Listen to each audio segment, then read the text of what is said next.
comencé la clase de hoy.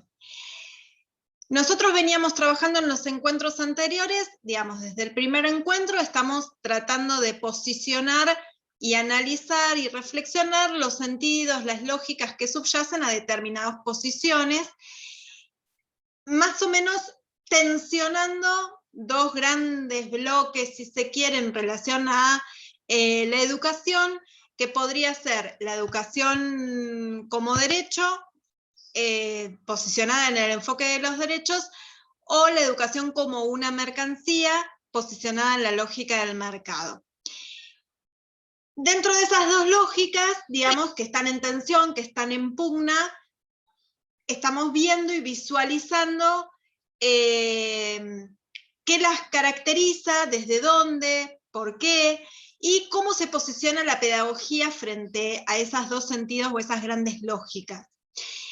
Entonces, lo que intentamos ver fue que nosotros vimos la conformación de la pedagogía moderna y la construcción de la escuela con un formato tradicional en la pedagogía moderna, vimos que a lo largo del siglo XX hubo enfrentamientos a esa pedagogía moderna o esa escuela tradicional que llamamos alternativas pedagógicas, que en realidad quizás en el texto que yo les di para leer se mencionaban como dos tendencias, ¿no? Tendencias de normalización frente a tendencias más democratizadoras, ahora vamos a ver de qué se trata. Y después intentamos ver dentro de estas alternativas pedagógicas distintos autores, que fue lo que trabajaron ustedes, y con las distintas propuestas que analizaron, desde Neil, Rogers, Freinet, ¿no? Como la escuela nueva que aparecía por ahí. Y después encontramos la contrapedagogía o la contraescolarización, que era directamente que no haya escuelas. Y para eso intervinieron en el foro, a partir de la película que vieron, que dicho sea de paso, hicieron muy buenas reflexiones con respecto a esta posibilidad de un mundo sin escuelas, al que llegaban siempre a la conclusión de que no podía pensarse un mundo sin escuelas, ¿no? Que bueno, seguiremos debatiendo y veremos ¿qué sentido entonces, si no queremos un mundo sin escuelas, qué sentido o qué significación le vamos a dar a la escuela para que encuentre un camino por recorrer o por transitarse y una nueva estructura en el contexto del siglo XXI? Porque hay algo ahí que hace ruido, hay algo que nos hace ruido. Las lógicas tradicionales en un nuevo contexto, en una nueva realidad. Y después ubicamos a la postura de Paulo Freire con una pedagogía o una nueva pedagogía, o las grandes... Ah, pasó por atrás, se cortó. Se me desconectó la señal. Toma, usa mi teléfono. Mira, clave. ¿Mi teléfono? No, búscalo en el Classroom. Bueno. Ya está, chao. No. Decile a tu hermana que te ayude, estoy en clase.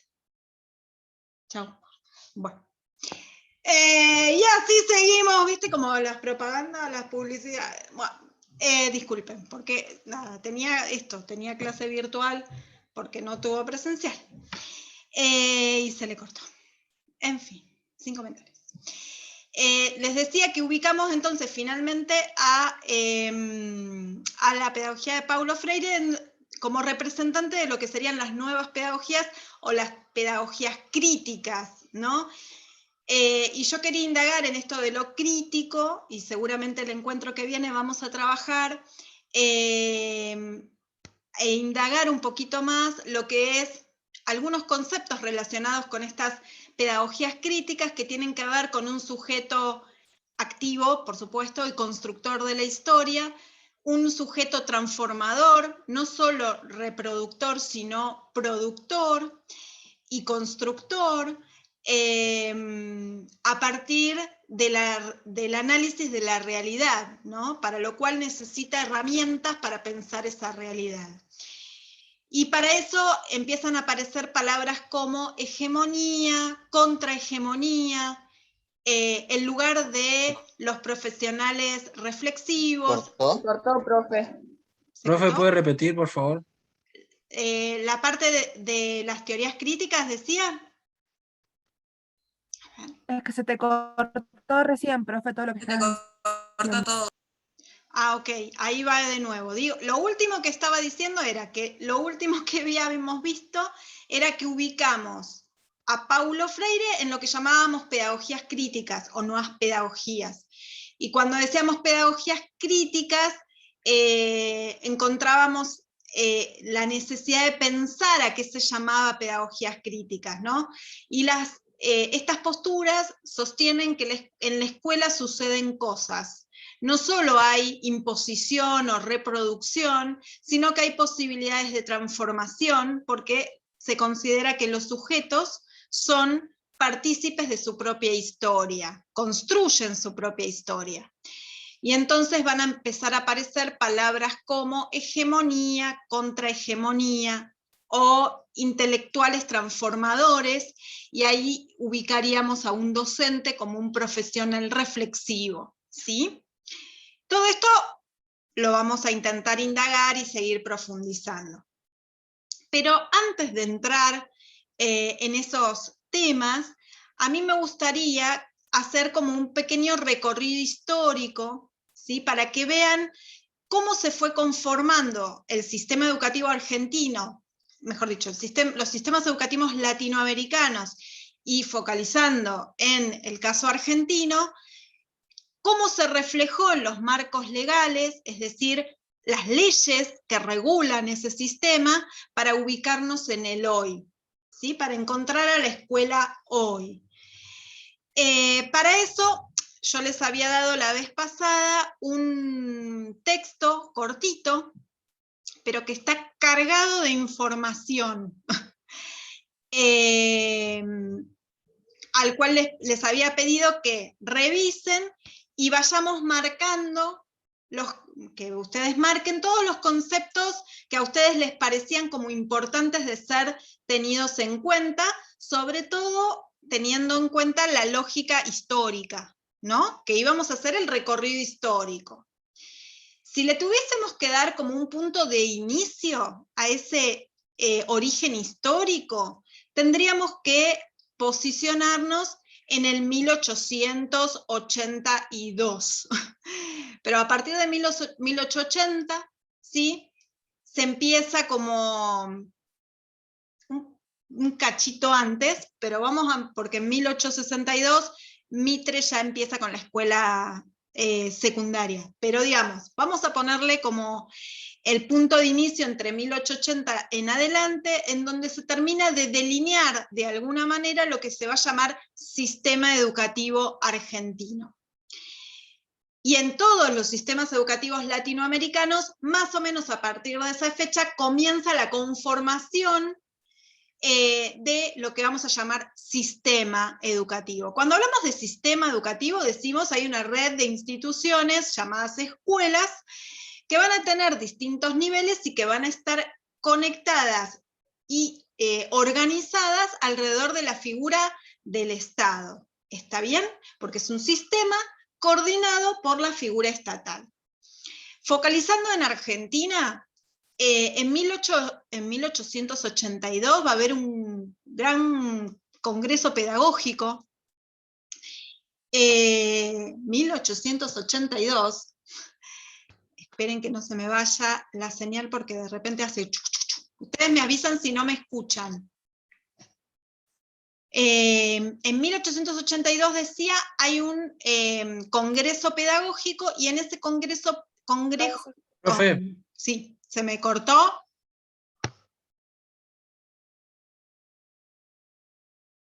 Díganme. Sí, disculpe, ¿puede empezar de nuevo de 1882? Sí, en 1882 hay un gran congreso pedagógico. En ese congreso, digo bien, pedagógico, hay un gran debate. Ese debate va a ser el debate si la escuela esta escuela que nosotros ya vimos y cuyas características ya vimos, la escuela de la modernidad, ¿sí? Si debía ser laica o si debía ser religiosa, uno de los grandes debates. Finalmente, en 1884, después de ese gran debate entre si la escuela debía ser laica o religiosa, se decide y se sanciona la ley 1420. La ley 1420 es una ley fundamental, fundante del sistema educativo argentino, que va a regular lo que va a ser la instrucción primaria. Y ese es el video que yo les mandé, ¿sí? Ahí tienen toda la explicación respecto de las implicancias que tuvo la ley 1420. ¿Y por qué es tan importante? La ley 1420 es una ley que va a regir hasta el año 1993, ¿sí? A ver si me siguieron. Se sanciona en 1884 y va a regir hasta 1993. Entonces, hay todo un lapso de tiempo en donde esta ley va a estar como regulando el sistema. Pero es importante aclarar lo siguiente. La ley 1420 regula la instrucción primaria, no la secundaria, no el nivel terciario y no la universidad, ¿sí? Esto es importante porque esta ley, que va a estar hasta el 1990 y tanto, pareciera de suma importancia para todo el sistema, pero en realidad regula la instrucción primaria. ¿Me están escuchando? Sí, profe, se escucha. Bien.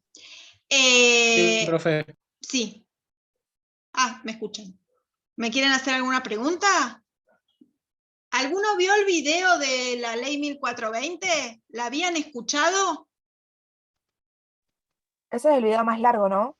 Sí. No lo había escuchado así, pero sí lo vi. Bien. Sí, profe, era un poco también de lo que se veía en la primaria, o sea, yo lo vi en la primaria, me acuerdo. Y este año Claro. cuando yo ya lo vi en el IFES de allá, esto, y también cuando lo vimos era como repasarlo de la primaria. Claro, bueno, justamente en realidad está buenísimo que lo hayan podido ver, y después todo el marco regulatorio, digamos. Nosotros vimos, sin darle nombres, vimos qué características asumía la escuela. Ahora le damos un nombre a lo que la regula a esta escuela. Lo importante, y a ver si Lola, con lo que vos viste también que compartí, o contanos cómo te lo contaron también, porque está bueno. Esta ley 1420 no por casualidad rige la instrucción primaria. Recuerden que estamos en 1884.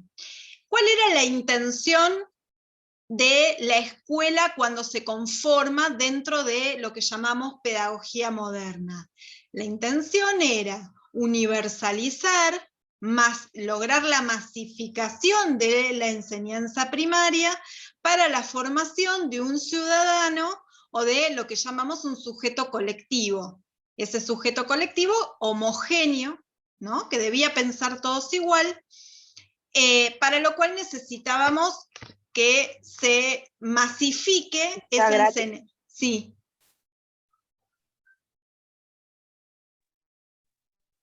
Que todo eso se lograba teniendo educación gratuita. Bien, entonces la ley 1420 en Argentina va a ser la que regula la instrucción primaria, obligatoria, gratuita y laica. Amigo, para aportar, Sí. amigo que me quedó como muy grabado de la primaria, fue que nos contaron, obviamente te contaban tipo de historia como librito, y a mí me quedó muy grabado esta parte que decían como que Argentina como era un país de muchos inmigrantes, y para que todos seamos iguales y tengamos todas las mismas costumbres, o sea, tengamos todos un himno y demás, era como obligatorio la escuela gratuita y que todos los ciudadanos se puedan formar. Entonces eso me quedó como acá, porque es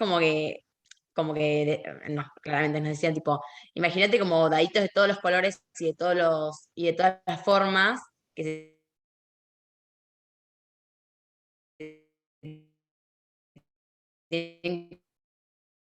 un montón de gente que tenía que como formarse era en el contexto, digamos. Tal cual. Bueno, nosotros vimos todo esto, voy a prender la luz mientras, nosotros vimos todo esto mismo en términos generales, porque esto es lo que se buscaba, o la intencionalidad en términos de la construcción de la escuela o la escuela como producto histórico. ¿Cuáles eran las intenciones? Formar un sujeto que perteneciera, digamos, a lo que se llamaba un sujeto colectivo, ¿no? Que todo estaba bajo el manto del Estado. Un ciudadano bajo determinadas características, para lo cual entonces necesitábamos regular las escuelas primarias para que todos se incorporaran a ellas, ¿sí? Para que todos quieran ir a la escuela, básicamente. Por supuesto, había una escuela secundaria que no va a tener regulación hasta muy entrado en los años 90. Una ley universitaria que va a ser la ley Avellaneda, que comienza con la ley Avellaneda. Igual la universidad tiene otro recorrido y otro marco regulatorio, ¿sí? Que también les voy a... Sí, se recorta, pero vamos a hacer todo lo ¿Pero no posible. tienes que apagar la cámara? ¿Yo apago? Capaz te funciona, A ver. ahí te funciona mejor internet. Sí, profe, capaz que funciona mejor. Ahí ustedes díganme, porque yo no los escucho, no los veo. Ahí Díganme si se escucha. bien. Bien. Sí. Lo que les contaba y lo que van a encontrar en el capítulo 4 de la educación ayer, hoy y mañana, es que impulsada la escuela primaria, para la necesidad de incorporar a la mayor cantidad de gente posible para lograr esta homogeneidad que se deseaba, se incentiva, se promulga, se extiende, se logra una gran extensión de esta instrucción primaria toda la primera mitad del siglo XX. Digamos que hasta 1950 más o menos, ¿sí? Hacia esa fecha se logra casi el 90% de la población había pasado por la escuela primaria. Por supuesto, no podemos desconocer el contexto, ¿no? A lo largo del siglo XX, Argentina estuvo atravesada por grandes momentos históricos. Por supuesto, tenemos que nombrar a los golpes de Estado, ¿no? Que comienzan en el 30, pero hay como 6 golpes de Estado hasta el año 76. Y esto sin duda impacta no solo en la sociedad, sino también en el sistema educativo, no estamos afuera, ¿no? Pero haciendo Algo como que se la... traslada a la educación. Absolutamente. Pero haciendo la mirada Al sistema sobre... educativo, digamos. Claro, pero haciendo la mirada sobre el sistema, lo que podemos ver es que hay una gran extensión, universalización de lo que es la instrucción primaria en la primera parte del siglo XX. Insisto, en la instrucción primaria. ¿Por qué recalco esto? Porque el sistema educativo hacia 1900, ¿sí? Principios del siglo XX, estaba la ley 1420, esta que les decía, que regula la instrucción primaria, obligatoria, gratuita y laica. Una escuela secundaria sin regulación, pero que estaba destinada a la formación de las grandes élites. No se pretendía que todos siguieran la escuela secundaria.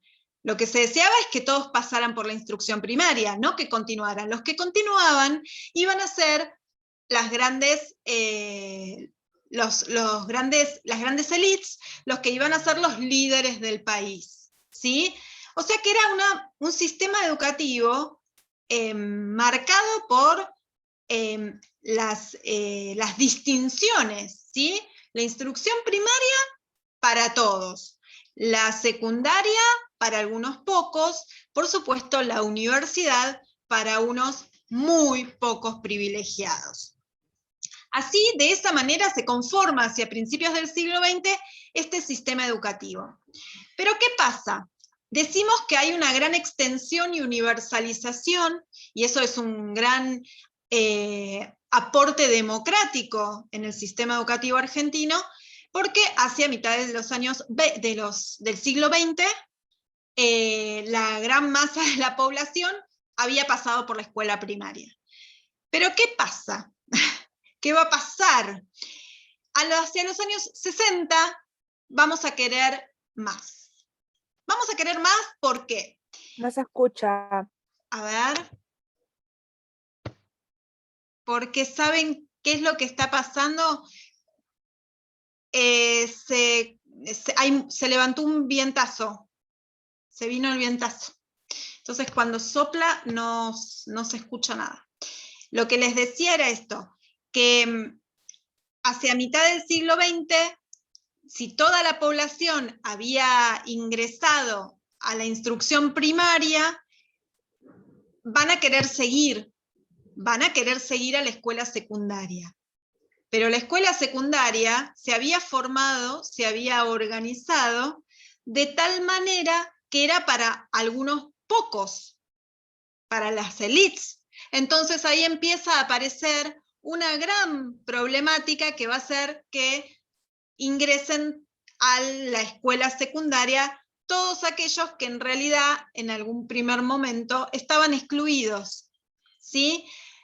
En el texto ustedes van a ver que la autora nombra, los autores del libro nombran lo que se llama discriminación, discriminación educativa, ¿no? Como que la exclusión estaba entre adentro y afuera. ¿Esto qué quiere decir?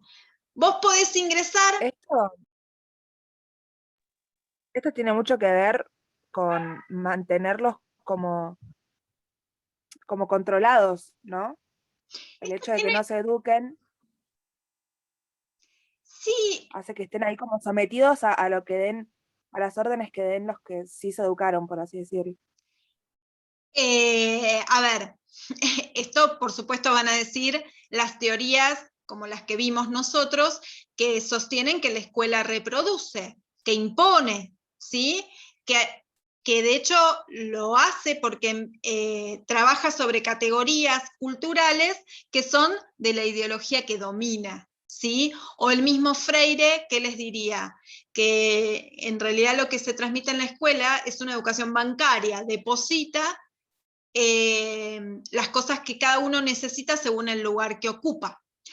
Pero por eso yo les decía, hasta que el sistema se consolida en términos de todos pasamos por la escuela primaria, que esto va a ser más o menos en los años 50 y 60, hasta ahí llegaban. Buenísimo que pasaste por la primaria y después no continuaban porque se iban a trabajar, y así estaba estipulado, solo seguían en la escuela secundaria los que iban a ser de las clases sociales altas.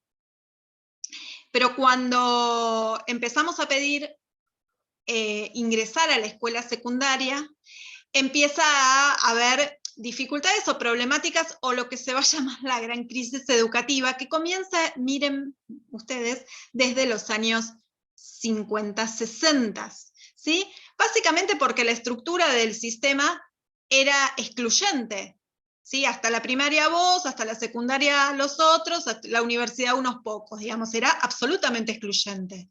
Se excluía a los de las clases sociales más bajas.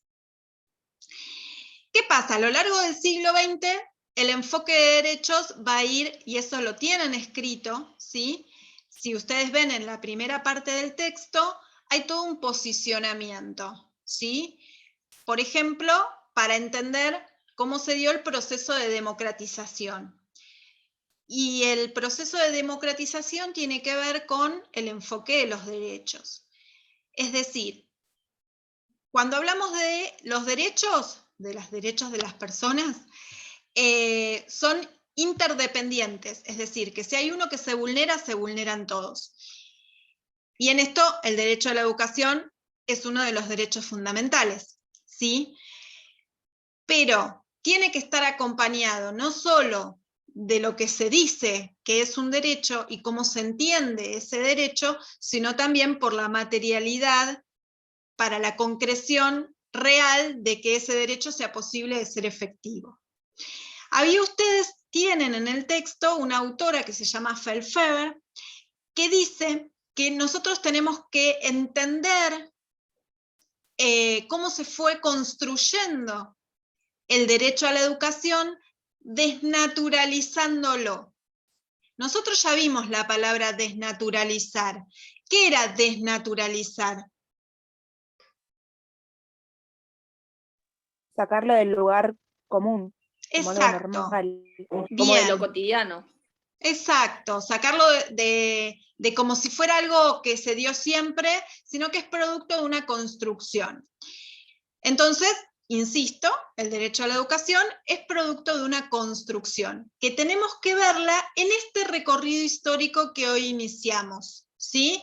Y que estamos viendo que desde principios del siglo XX hasta entrado el siglo XX, hubo una universalización, una extensión del sistema. ¿Por qué? Porque todos logran ingresar. Y eso es un avance en el proceso de democratización con respecto al derecho a la educación. Pero, ojo, hay que entender que, insisto, hay que analizar el contexto histórico del cual estamos hablando, porque entre el 1900 y 1960 pasaron un montón de cosas. Insisto, hubo un montón de golpes de Estado, con lo cual esto se iba a ver reflejado en el sistema. Sin embargo, enfatizamos que el sistema, la instrucción primaria, se universaliza. Hay una gran extensión, ¿sí?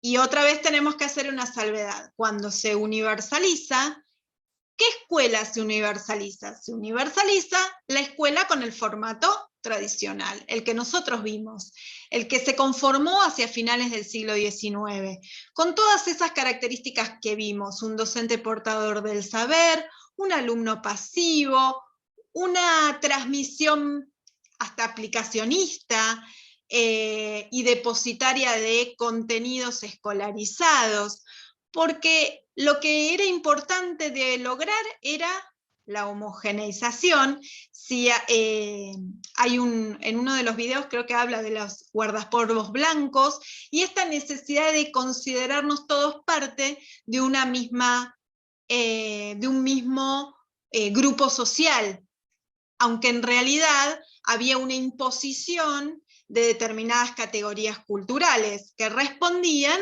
a la clase que impera. ¿Esto me siguieron? La homogeneización es sobre un tipo de conceptos.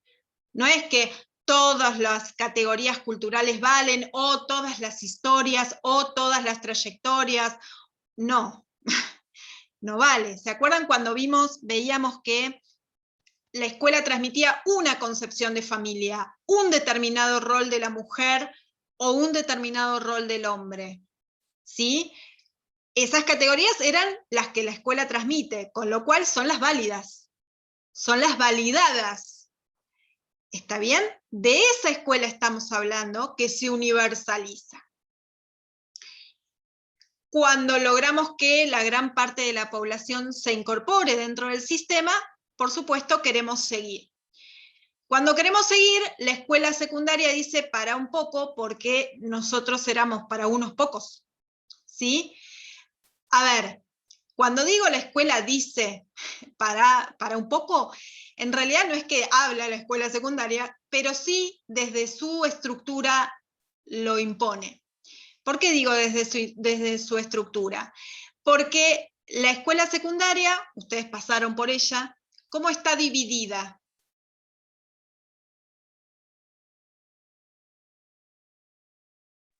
¿Como por letras? ¿A eso te referís? No, ¿cómo está organizada la currícula, por ejemplo?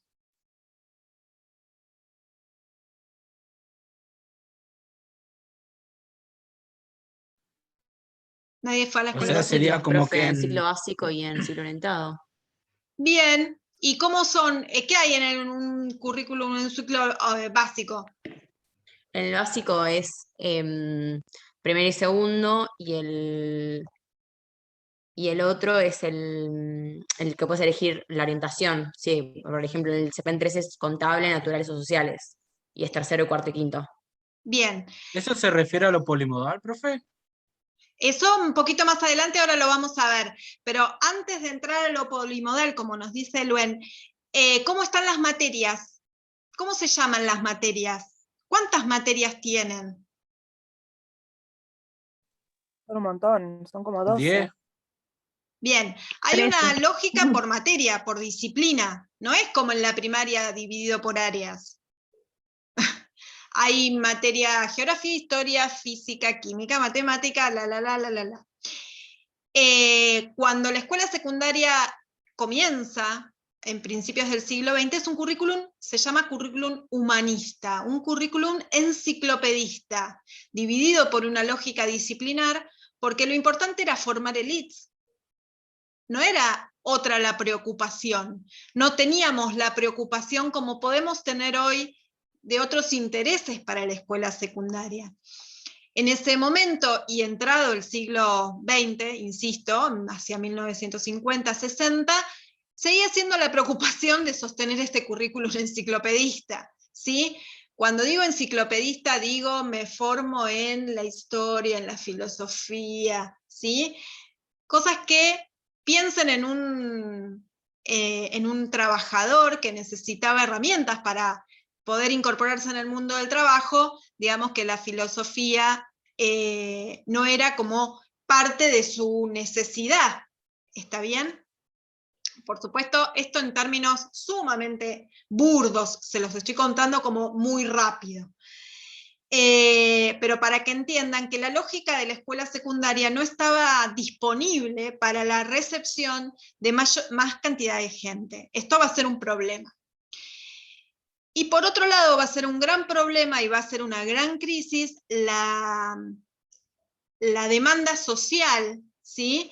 No solo de aquellos quienes quieren entrar, sino además de que estaba obsoleta frente a los cambios que se estaban sucediendo. Problemática que hoy todavía nos acompaña, pero que ha comenzado en esta lógica de los años 60 y 70, que por supuesto, insisto, imagínense en los años 70, 76, con el golpe de Estado del 76 y el terrorismo de Estado, el impacto que tuvo en el sistema educativo, cualquier innovación educativa iba a ser destrozada, ¿sí? Porque no era posible pensar distinto, ¿está bien? Entonces, cualquier avance que se propusiera no iba a ser tomado ni tenido en cuenta. Mucho menos el derecho a la educación, porque estaban vulnerados todos los derechos en el terrorismo de Estado. Pero yo necesitaba que viesen que a lo largo del siglo XX hubo una extensión importante, se universaliza la instrucción primaria, se quiere entrar en la secundaria, esto genera grandes problemáticas que nos van a acompañar entrado en los años de 80s y 90s. Les propongo lo siguiente, porque nos queda menos de un minuto.